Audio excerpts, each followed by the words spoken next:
Hello, everybody. Hi. We are back. We are. And this time, we're talking about murder. Murder. Just say murder over and over again. Hello, guys. Nonetheless, we're super excited for today's episode. Yeah. I'm very excited. Yeah, this is a good one. Because this is a story that I've known about for a while since I was a kid, because as soon as I saw it on TV, I'm like, what the fuck? What's going on now? And then, so some people really don't know about this story either. Which was interesting to me, but it did happen in the early 90s. It did. So. But I just want to point out the reason.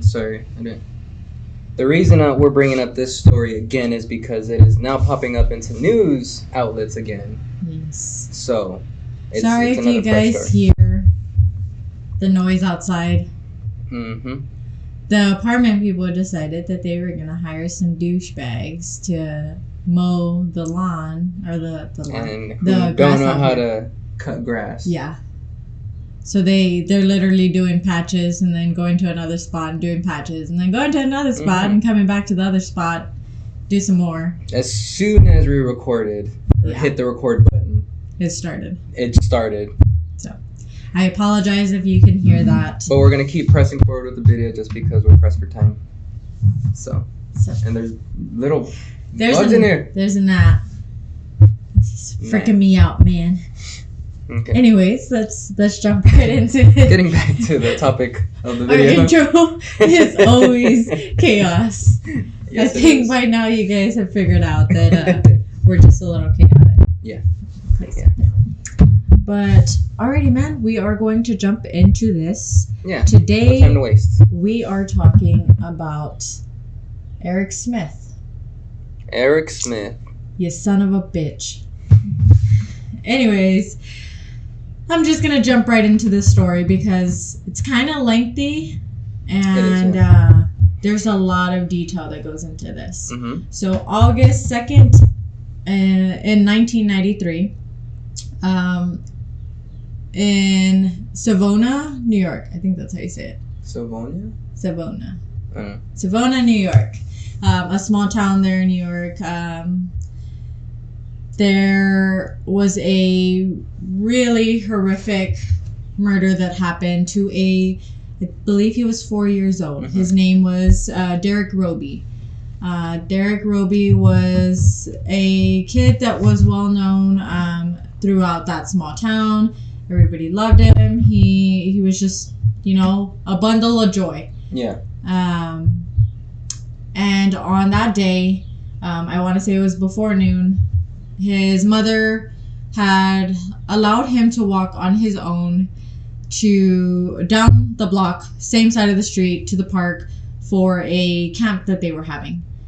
And, she said her goodbye. She gave him a kiss. He said, "I love you." And he went on his way. A block away, same side of the street. He ended up getting lured by a 14-year-old boy, I believe he was. 13 or 14. Mm-hmm. A fresh teen. Yes. He lured him into the wooded area. He told him that he knew a shortcut. Yep. This is a 4-year-old boy that you're talking to, so of course he's not going to realize that it's a little... He didn't run him in too easily. Yeah, it took him like 3 tries to get him to actually go with him into that wooded area. As soon as he got in that wooded area, Eric Smith decided that he was going to strangle Derek and beat him multiple times with rocks. Yeah. He admitted that he checked 3 different times to see if Derek was still alive. Let me say that again and emphasize on that. 3 different times, Eric decided that he was going to check to see if Derek was still alive because he did not want him to be alive and tell somebody what he had did. Mm-hmm. Piece of shit. That you're a teenager, you kind of know right from wrong. Yeah. There's a lot when it comes into that. Like, there's no excuse for what he did, but the excuses that he did do or use were he was bullied. Yeah. So he was bullied because if you guys don't know who he is, we'll include a picture somewhere in this. For the people watching this. Yes. On video. He was a redhead kid with freckles and glasses. So around that time, yeah, that was target. Yes. For bullies to pick on. So. Yeah, it was real easy for them just to mess with him. But it's no excuse to attack a 4-year-old boy. Especially when you don't even know. Yes. Who's minding their own business. So, the body was found a couple hours later. It didn't take long for someone to find him. His mom had been notified that he never made it to the camp, to that park that day. And after that, a couple hours later, they had the search party and they found him very quickly. The residents of the town did think that this was a stranger, that this was an adult, and it was someone that was not from that town. Yeah. That did this to him.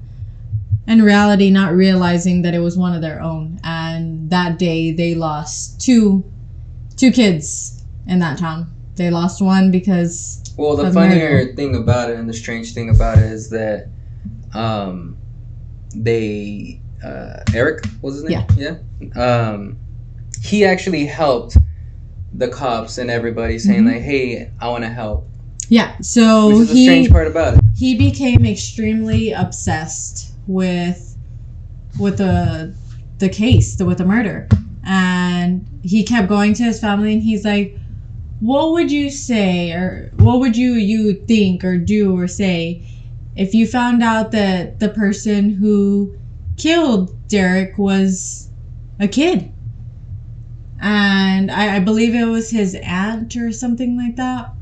It was one of his family members that told him, well, then I would say that kid needs a lot of help. And he just said, okay. They started to notice that days after the murder that he started to act real weird. Yeah. So they ended up taking him to the investigator that was on the case, and they thought maybe he saw somebody. That maybe he saw something that would assist them. Not realizing that the kid that's sitting in front of him is the murderer of Derek Roby.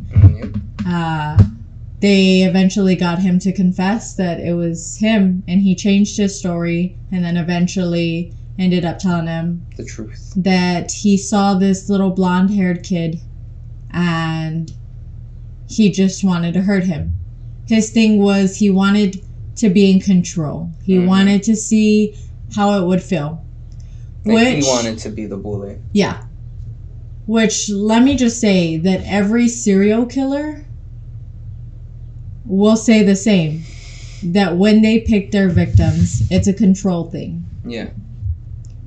Eric admits that if he did not get caught, he would have done it again. That is something that serial killers say, that people that are not like, what is it, a sociopath? Sociopath, yeah. Yeah. Sociopath, yeah. They don't have, like, I guess, remorse? Yeah. You would say? I would say. No remorse. For anybody, so they'll just keep doing. Because it's not an emotional thing other than just control. It makes them feel good that they get to look at a victim and see that fear in their eyes. Yeah. And that just makes them feel better. There is no coming back from a person that lives life like that. There's no fixing them. There's no amount of anything that could fix that. That is just, it is what it is with that. So he's admitting all these things as the years go on, that how it made him feel, and that he would have done more. Now he is 41, 42 years old. Yeah. He was able to become eligible for parole 11 times. The 11th time was when he got approved for it. And he gave what I'm going to say is the bullshit excuse of, I found God. I want to be a counselor for kids that get bullied. A counselor for kids. A counselor for kids. Just say that. Sorry, something my throat. Excuse me. Yeah.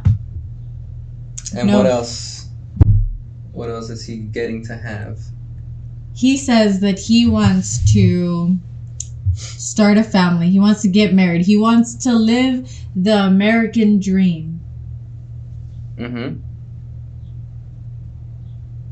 The American dream. Yeah. Because the American dream. Nobody has really said the American dream in a long time. The American dream does not exist.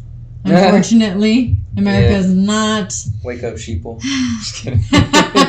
America is not that great to be like, I am living the life. See, but not only the cookie cutter bullshit story that I'm gonna go to church, I'm gonna raise this family and this and that because I'm a good It's person. Just like bullshit after bullshit after bullshit. And my thing is that like he thinks he gets to live this life where he has the family, has the marriage, has the house, has everything, a normal guy would want.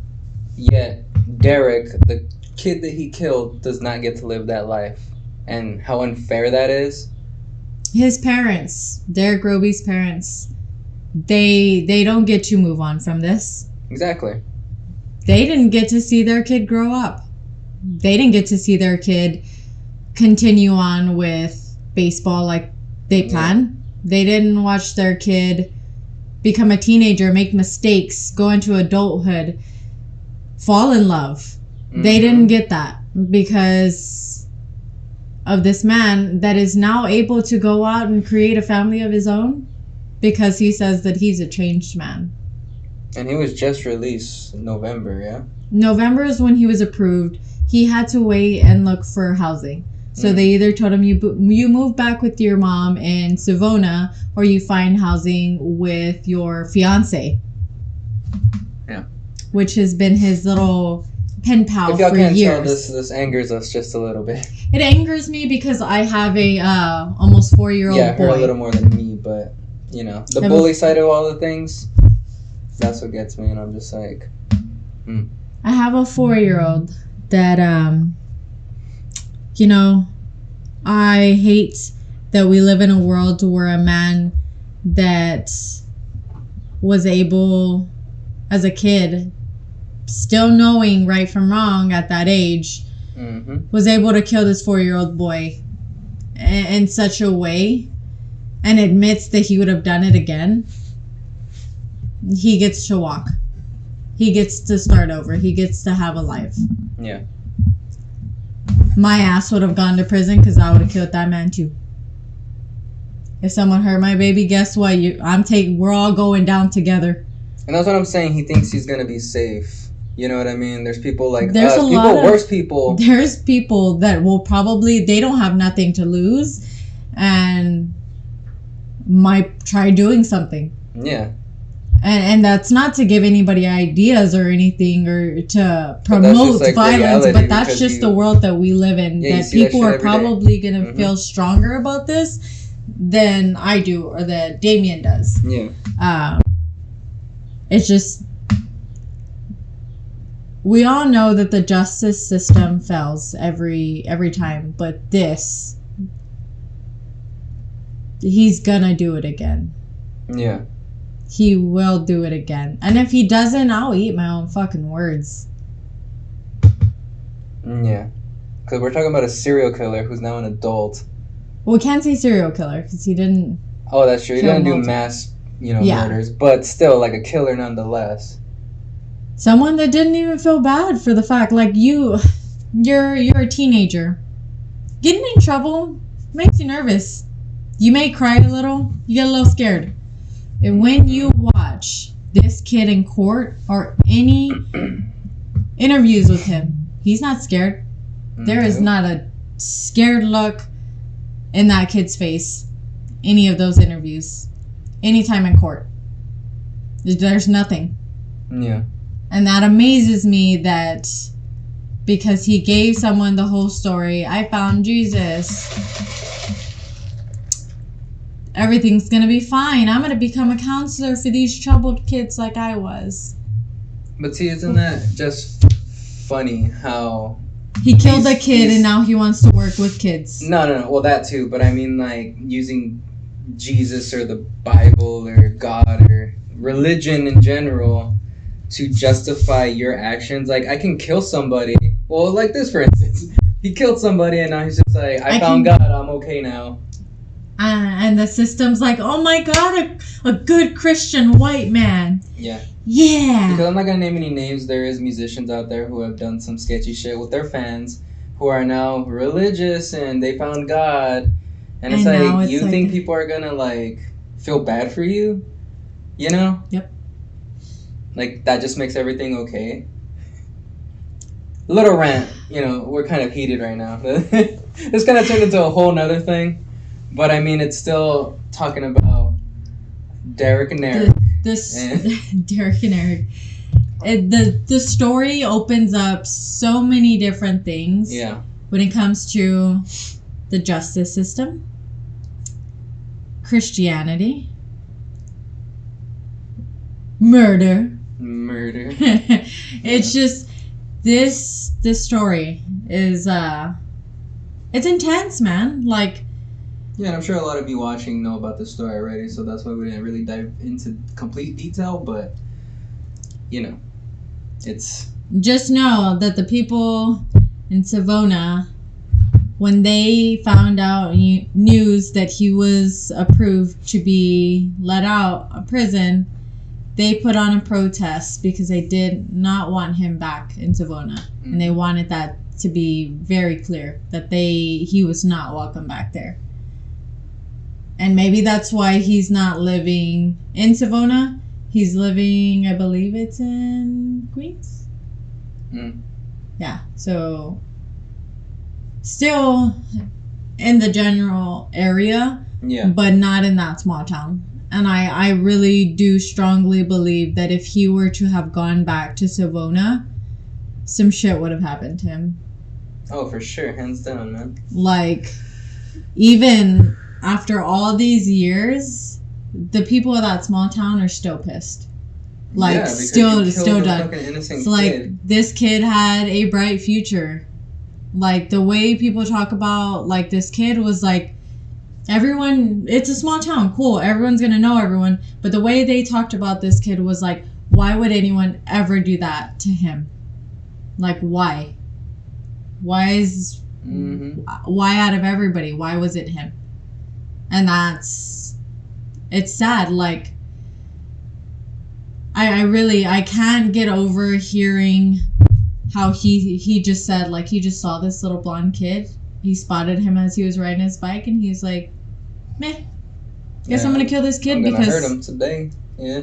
Because maybe it was a thing that it was like, okay, this kid's a blonde-haired, blue-eyed kid, and I'm this red-headed, freckled white boy that gets told shit on a daily about how I look. Maybe it was a thing like that, to where his mental health was deteriorating from that, and he sees this kid that's bright and happy and everybody loves him, and that pissed him off.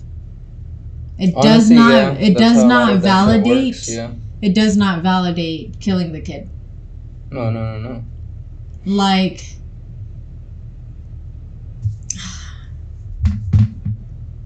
it's fucking terrible, man. Like, admitting that you would have done it again, and now you're still, like, you're free now. As of February this year, you are free. You are a free man. and you had admitted that you would have done it again. And that was just a couple years ago that you admitted that you would have done it again. And that is... All we're saying is we're calling it now that he's gonna fall off. Probably gonna do something else again, yeah. If it's not killing someone, people that spend their life as a juvenile, going into adulthood, a majority of their adult life in facilities, in juvenile detention, in prisons, they don't know how to survive out in the real world.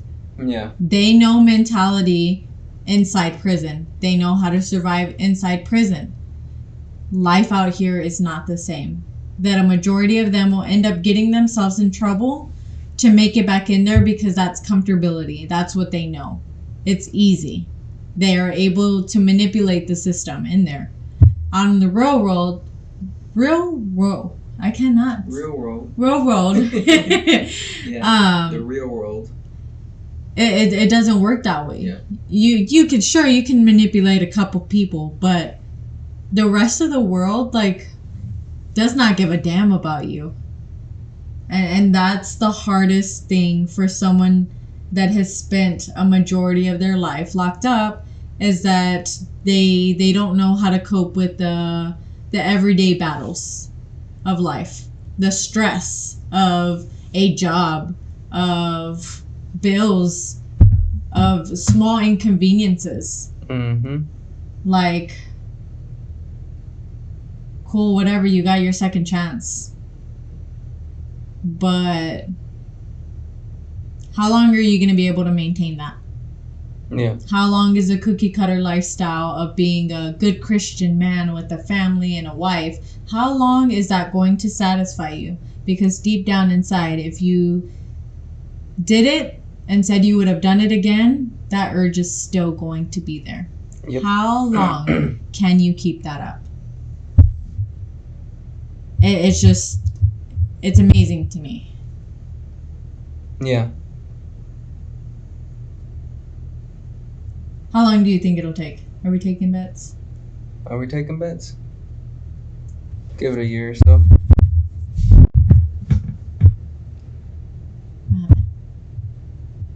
No, nothing. Oh. Yeah. I don't know. We'll see in the next year. See what becomes of this man. And, hopefully no one's got him by then. But, who's to say? This is us just speculating. This is us just assuming. We're just talking about the story because, like I said again in the beginning, it's been popping up everywhere. In the news again. Yeah, it's in social media news and everything else out there. And people were asking, do you think that the justice system fell off with this one? Yeah. And they interviewed someone. It was on 48 Hours, I think it was. Mm-hmm. They said, I don't know. Only time will tell. So let's wait and let's see, try to change the world's mind. But I do not believe that you can come back from that. Yeah. And you've worked in facilities before with, druggies and, people not on this level, but still. Not to that extent, but people that definitely do have a lot of mental illnesses, have urges to just hurt people because it's a power thing. Yeah, just fall you see people go in and out a couple times. Yeah. Before they get there, or if they don't. Even now, I see a lot of people that were in facilities when I was working there, and I see them out on the street and they're tweaking out, and that's just because they don't know any other life. Yeah, that's, as a kid, that it is all that it was. Well, that, and they don't have help really, so yeah. But yeah, man, we'll see what happens, but until then, hope you enjoyed this episode. Smith either prove the world wrong or get the fuck out. Hopefully we do eat our words here. I hope I eat my words. I hope you prove me wrong. Yeah. because then maybe that's some hope for others to get their shit together, that they can actually have a second chance. And, you know, like I said, I'll eat my words if you do good in life. But... yeah, so prove us wrong, man. I will 100% stand with the fact that I am just amazed that you can manipulate the system that much to say that you're a changed man and you found God. And they allow it. It's nothing new. So, but with all that being said, hope y'all enjoyed this episode. Our rants. It was more anger. Of a rant, yeah, on this topic, but nonetheless, hope you enjoyed it. If you want to see anything else, just let us know. Comment down. Also got our social medias down below as well if you want to DM us. Yes. You know, maybe stories like this or just other things.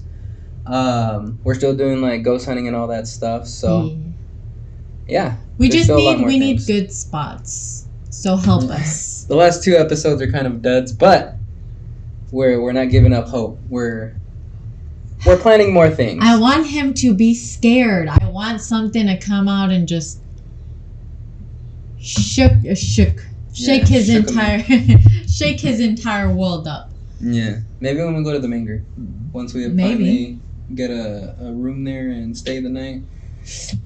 That's where I'm hoping I'm going to see. Look out for that episode because that one's going to be good. Oh, that's going to be the best episode we ever shot. But if you guys are enjoying us, please like, subscribe, you know, do the little notification thing, interact with us because, you know, we're having fun doing this. Yeah. Whether you guys like it or not. Yeah, Saturday. It's fun. Every Saturday. Yes. That's when we're uploading. I was gonna say that's when we're hopefully uploading, but no, we are uploading. We're gonna make it a thing. Saturdays in the morning. Saturdays at 6 a.m. And you have the entire day to watch this and pick apart how weird we are, and just tell us about it because we're down with it. Yeah. Give us some tips and pointers if you'd like. Yes. I don't know. Let's make a conversation. Yeah. Let's start a conversation. There you go. I really would like to interact more with you guys and you know, get y'all's inputs. Hopefully once we get to 1,000 subs, I think we're able to do lives. I think that's what the threshold is. Yeah. Oh, okay. Something like that. I gotta look it up. We're still new to the whole. I'm not new to YouTube. I'm just new to like the way everything is now because I haven't really looked into it all too much. Mm-hmm. So I don't know, but hopefully we get there and hopefully we can do lives with y'all and maybe even do lives on Instagram. Yeah. So we can interact there as well. But hope you enjoyed this episode. Thanks, guys. Yeah. See you in the next one. Bye. Later.